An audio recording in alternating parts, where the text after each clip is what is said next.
Welcome, Mr. McDougall. Please proceed. All right, thank you. I'm here on one issue. It's the issue of the compulsory mediation, non-binding before a member of this board, an employee of this board in secret session. And Railroad employees generally go along with the railroad management. We have in all these rate cases, with very few exceptions. But the employees are against secrecy. They want a transparent agency, and they want, if there's going to be mediation, an independent mediator. And we've made this, Mr. Fitzgerald has, in 4 recent filings, and actually not recent, the last 6 years, Ex parte 586, Ex parte 638, Ex parte 646, and Ex parte 657. The idea of a big railroad and a big shipper, even though the big shipper has small shipments, and STB staff member getting together behind closed doors and deciding the welfare rates and the country and things like that is just, we're just against that. If a carrier and a shipper want to have somebody in the outside world mediate a dispute, they should not bring it here to your staff. They can take it somewhere else if it's voluntary. But the proposal for a compulsory mediation, in fact, we say it's, I say it wasn't properly before the board right now.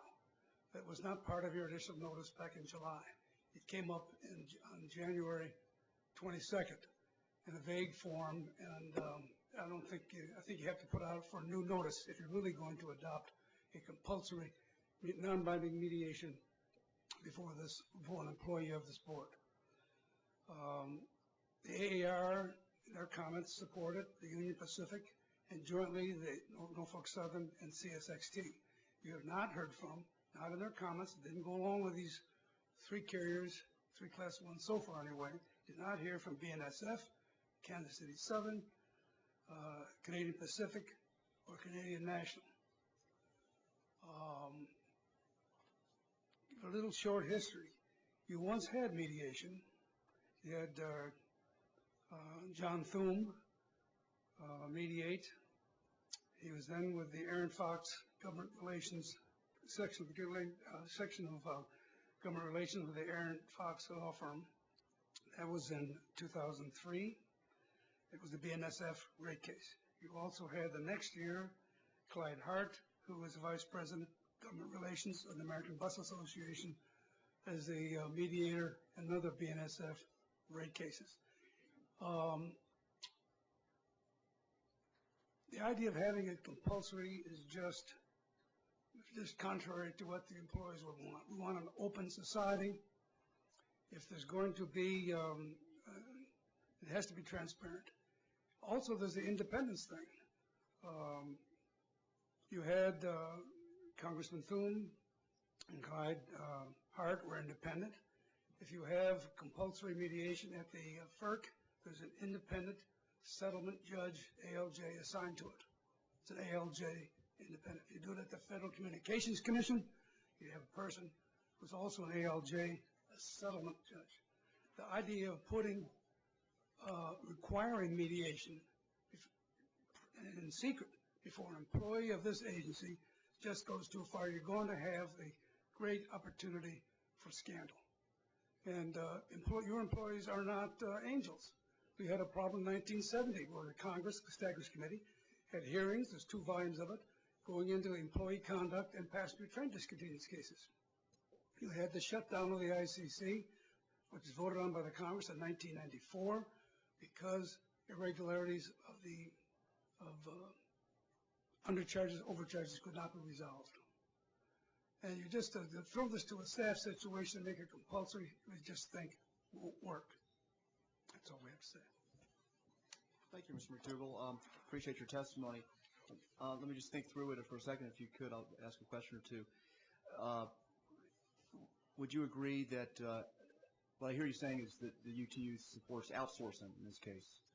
Are you generally a supporter of outsourcing across the board? If people want to get together to try and solve their disputes, their carrier and a railroad, nobody can stop them, and they should. They can arbitrate or they can mediate, they can pull off somebody else. That's not what they can do. What Mr. O'Connor wants, have it a voluntary situation. But you're proposing to have it compulsory and before a staff member of this board in secret. That's what you're proposing. And it ain't going to work. I don't think it's going to work. And other agencies put in safeguards. You can rely on your staff, but they're not angels. And we've had problems in the years. Those of us that have practiced here know that staff, particularly a lot of them relatively inexperienced in rate making, and to give them that authority and put pressure on parties, and it affects employees because indirectly we are affected by what you do. I just think it isn't the American way to go. Would you expect the overall costs of mediation under your proposal to be higher than they are under the way the board currently handles mediation? Well, I'm just saying I'm saying this should not be required. There should not be any binding mediation, period, whether it's before this board or otherwise. But parties are free, of course, to seek arbitration or mediation outside this board as a voluntary decision on their part. I would not make it a requirement for small rate cases. In fact, we've opposed it even in large cases, as the citations I give to Mr. Fitzgerald's testimony since 2001. But wouldn't you agree generally it would be a fair assumption that it would be more expensive to require folks to hire private sector independent mediators? And it may be well worth the expense given your beliefs. But the question is hire, and because if you don't think you should hire anybody, you should not require anybody to be hired. And certainly it should not be someone that's employed by this board. So I'm just not aware, there are people out there who do this kind of work. Oh, yeah, there's all kinds of people. There's all kinds of retired rate sharks and people that will do things like that, sure. Can we get them to handle SAC cases as well, pro bono? You can, in fact, you have a list for arbitration of a number of people, about 20 or even more, experienced practitioners who have signified that they would like to be designated as available to resolve disputes. That's in your private arbitration list. Okay. Vice Chairman Butler, any questions? Commissioner Moldy? But I have a few. Of course, our current mediation it's compulsory, but it's non-binding. We're not proposing binding mediation. They can sit down, they can discuss it, and hopefully that they resolve some issues before they go to full litigation. But it's a major case in SAC cases. Right. And we were against that because you've given that to a staff before you realized you're going to send it outside to John Thune and then to somebody else. He said, then you bring it into your own house and don't give an ALJ to it, you're going to have problems.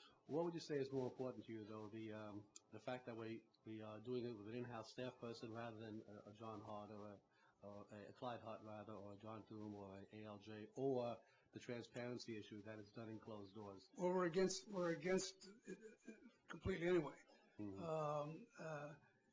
I would say the better thing would be to send it out to a person that's independent if you're going to do it that way. And not have it in-house at all, even with an Not in an in-house at all. Because you don't have ALJs, because if you set up an ALJ, your staff's going to be jealous with the ALJ. That's why you don't have it here. Well, we looked at the possibilities, as you know, in the last couple of years of whether or not we were going to bring on an ALJ, and we have given that some consideration. So maybe we'll think about it again some more. Other agencies have done that, and they've split it within the ALJs between settlement judges and regular judges. Okay. Well, one of the problems with having somebody doing the mediation who's a staff person, that person then is recused from the case.